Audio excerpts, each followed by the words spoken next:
Film का पहला part आपने देखा, दूसरा पार्ट मुलाहिजा फरमाएं। इनके नंबरों में से एडी को एक एक का नंबर मिलता है जो इनका पीछा कर रहा था। एडी आदमी से फरार होने के बाद दोबारा एक मंशियात फरोश की बहन से मिलता है जो इसकी एक्स बीवी। वो एडी को मतला करती है कि वो मेरे भाई की मौत के बारे में बेफिक्र थी क्योंकि मैं जानता कि ये इसकी गलतियों के नतीजे में किसी भी वक्त हो सकता है। वो कहती है, मैं आपको बताना चाहती कि आप जो दवा ले रहे हैं वो महफूज नहीं। मैंने एक बार ये इस्तेमाल किया। इस दवा को लेने के बाद पहले तो अच्छा लगता है लेकिन इसके मुज़र असरात से लोग पागल हो जाते हैं। वो इसे बताती है कि मैंने ये दवा इस्तेमाल की थी लेकिन मैंने इसे छोड़। मैं आपको इस दवा को छोड़ने का मशवरा दूंगा लेकिन आहिस्ता आहिस्ता, एक साथ नहीं। बाद में एडी चला जाता है और वो रास्ते में इस शख्स से मिलता है जिस उससे कर्ज लिया था। वो अपना कर्ज वापस लेने के लिए एडी को मारता है। इस सूरत हाल के दौरान एडी की जेब से मंशियात नीचे गिर जाती है। आदमी बगैर सोचे समझे वो दवा लेता है और उसे अच्छा लगता है। एडी इसे साथ ले बैंक गया जहां इसने इसे पैसे देने हैं लेकिन इसने कहा कि पैसों की बजाय दवाई। एडी इसे मंशियात देने के अपने दोस्त लिन के पास घर वापस आता है और उसे मंशियात की हकीकत के बारे में बताता है। लिंडी को ये जानकर दुख हुआ लेकिन वो अपने दोस्त की मदद करने के लिए बेताब है। इसका दोस्त भी समझता है कि अगर वो एकदम दवा का इस्तेमाल बंद कर दे तो ये इसके लिए नुकसानदेह होगी, इसलिए वो इसे तरजीह देती है कि वो इस दवा को आहिस्ता आहिस्ता छोड़। वो इसके लिए मंशियात लेती है और रास्ते में इसने देखा कि कोई इसका पीछा कर रहा है।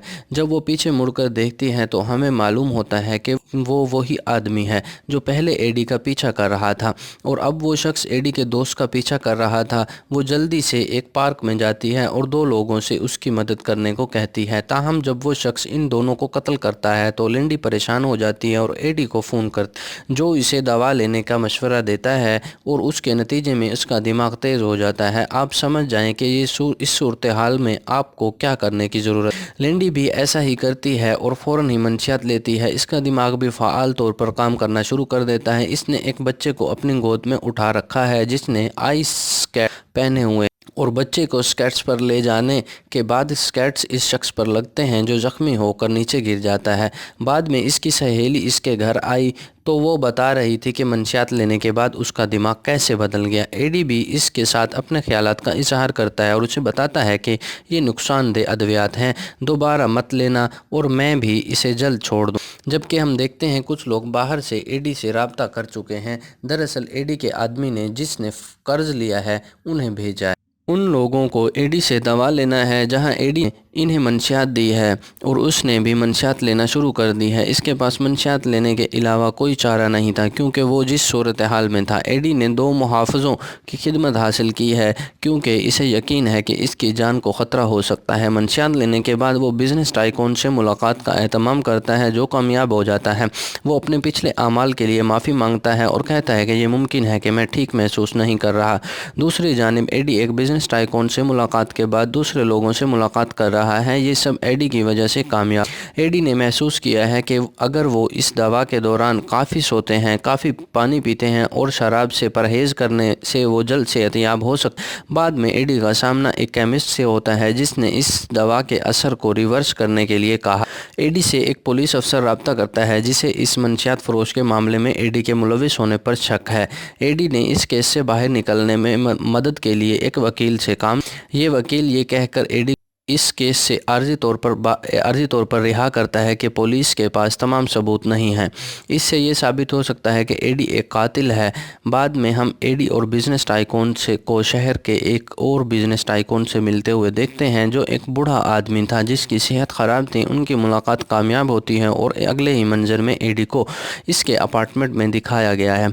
वहाँ सब कुछ बिखरा हुआ था जिसका मतलब है कि कोई इसके अपार्टमेंट में आया है और अपने अपार्टमेंट को चेक किया। ये सब यकीनी तौर पर इस मंशियात की वजह से हुआ था। बाद में एडी एक नया अपार्टमेंट ख़रीदता है जिसमें एक आला हिफाजती निज़ाम। अगले मंजर में एडी इस शख्स से मिल रहा था जो फिल्म के आगाज़ में जिसने एडी को कर्ज दिया था। एडी जानता है कि वो शख्स भी वही मंशियात ले रहा है जो एडी ले रहा है और वो एडी को ब्लैकमेल कर रहा है, मुझे मज़ीद मंशियात दो वरना मैं तुम्हें हमेशा के लिए जेल भेज दूँ। मुकदमा के मुताबिक आपने मंशियात फरोश को कत्ल किया। اگلے دن ایڈی کی کمپنی ٹائکون نے ایک کاروباری ملاقات کی ایک پرانے بزنس ٹائکون کے ساتھ۔ پرانے بزنس ٹائکون میٹنگ میں موجود نہیں تھے، جس سے ظاہر ہوتا ہے کہ وہ شرکت نہیں۔ انہیں بزنس ٹائکون کی بیوی نے انہیں بتایا کہ ٹائکون کافی بیمار ہے، جب وہ صحتیاب ہو جائے گا تو یہ معاہدہ جاری رکھا جائے گا۔ بعد میں ہم بزنس ٹائکون کی بیوی کو جاتے ہوئے ایڈی نے دیکھا کہ لڑکی کا ڈرائیور وہی تھا جو مسلسل اس کا پیچھا کر رہا تھا۔ ایڈی کو بعد میں تھانے میں دیکھا جاتا ہے۔ ایڈی کے وکیل اسے بتا رہے تھے کہ وہ تمام الزامات سے پاک ہے، اس کے خلاف کوئی کیس نہیں ہے۔ بعد میں ایڈی دوبارہ اپنے پارٹنر بزنس ٹائکون سے مل رہا تھا، جہاں اسے پتہ چلتا ہے کہ پرانا بزنس ٹائکون کوما میں چلا گیا۔ ایڈی باتھ روم میں جا کر منشیات لینا چاہتا تھا، جس کا اثر اس پر آہستہ آہستہ ہو رہا۔ تاہم وہ حیران رہ گیا جب اس نے دیکھا کہ سگریٹ کا پیکٹ جس میں اس نے گولیاں چھپائی تھیں وہ خالی تھا۔ باتھ روم سے باہر نکلنے کے بعد وہ ایک خاتون سے ملتا ہے جو اسے ایک پارسل دیتا ہے جو اس کے باڈی گارڈ کے ہاتھ میں تھا۔ یہ دیکھ کر وہ اپنے گھر کی طرف بھاگا۔ ٹیلی ویژن پر خبریں دیکھنے کے بعد اسے معلوم ہوتا کہ اس کے وکیل کے ساتھ اس کے دشمن بھی شامل ہو گئے۔ دوسری جانب گنڈا اپنے گھر پہنچ گیا ہے جہاں اس نے قرض لیا تھا۔ اس سے ظاہر ہوتا ہے کہ اس کے لیے ہر طرف سے حالات نازک ہو چکے ہیں۔ اس کے پاس یہ سوچنے کے لیے دوا نہیں ہے کہ آگے کیا کرنا چاہیے۔ نتیجے کے طور پر وہ اب اپنی زندگی کا خاتمہ کرنے کی خواہش رکھتا ہے اور بالکونی میں داخل ہوتا ہے۔ وہ مرنے ہی والا تھا کہ اچانک اسے یاد آیا کہ اس نے وہ گولی اپنے گھر کے پرانے ٹین میں چھپا رکھی تھی۔ وہ فوراً وہ گولی لینا چاہتا تھا اور ایڈی کا دشمن اسے مارنے کے لیے اس کے پاس آتا ہے۔ ایڈی انہیں دیکھ کر ڈر جاتا ہے۔ وہ دوا جو اس کے ہاتھ سے گر گئی تھی، اس کے گینگسٹر نے اسے انجیکشن لگایا تھا۔ ایڈی کو خوفزدہ کرنے کے لیے وہ اپنے عجیب و غریب ہتھیار نکالتا ہے۔ ایڈی پر تشدد کرنے کے بعد وہ اس سے منشیات لینا چاہتا ہے، لیکن ایڈی اسے دوائیں نہیں دے سکتا کیونکہ اس کے پاس کوئی نہیں۔ اس کی دوائیں اس سے لی گئیں، ان پر گر پڑا، اس کا خون ہر طرف پھیل گیا۔ ایڈی اپنا خون پینا شروع کر دیتا ہے۔ جب اسے معلوم ہوتا ہے کہ اس نے منشیات لے لیا ہے تو ہو سکتا ہے اس کے خون میں منشیات کا اثر موجود ہو۔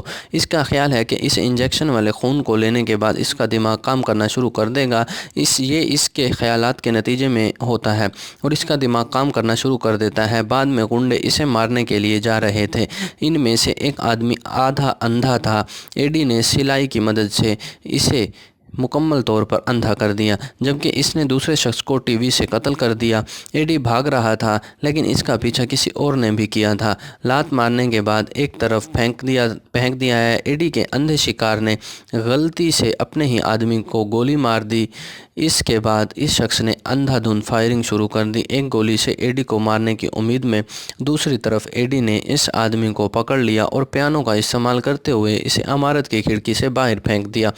ہم بعد میں اس پرانے بزنس ٹائکون کو دیکھتے ہیں جو اب انتقال کر چکے ہیں۔ وہ پرانے بزنس ٹائکون کے ڈرائیور سے سوال کر میرے وکیل نے میری دوائیں چرا کر اسے دے دی ہیں، وہ کیسے مر گیا؟ اس کا مطلب ہے کہ بوڑھا آدمی اپنے کام کے انجام دہی کے لیے یہ دوائیں استعمال کرتا ہے، لیکن یہاں معمہ کچھ اور تھا۔